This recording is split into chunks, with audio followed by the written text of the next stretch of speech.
Hello viewers, আসসালামু আলাইকুম। আজকে আমরা পড়ব শিক্ষা গ্রহণ কী ধরনের অধিকার, এটি গুরুত্বপূর্ণ কেন, এ অধিকার রক্ষায় তোমার করণীয়, 4টি বাক্য লেখো। আচ্ছা, তাহলে কি শিক্ষা গ্রহণ কী ধরনের অধিকার? তো আমরা কি পড়েছি? মৌলিক চাহিদা। মৌলিক চাহিদার মধ্যে আমরা কি পড়েছি? আমরা পড়েছি হলো খাদ্য, বস্ত্র, অন্ন, শিক্ষা, চিকিৎসা। তাহলে শিক্ষাটা হচ্ছে কি? মৌলিক অধিকার, ফান্ডামেন্টাল ডিমান্ড। আচ্ছা, এটি গুরুত্বপূর্ণ কেন? নিজের সমাজের ও দেশের কল্যাণের জন্য শিক্ষা গ্রহণ অত্যন্ত গুরুত্বপূর্ণ। আচ্ছা, এই অধিকার রক্ষায় তোমার 4টি করণীয় লেখো। তো আমরা এক নম্বর কী বলবো? শিক্ষার অধিকার সম্পর্কে সবাইকে সচেতন করতে হবে।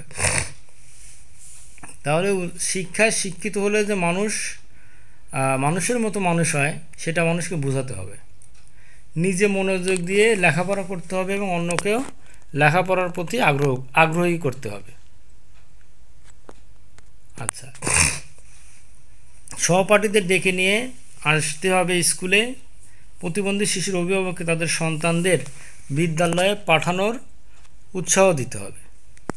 তো বন্ধুরা, এই ছিল শিক্ষা গ্রহণের 4টি অধিকার রক্ষায় 4টি করণীয়।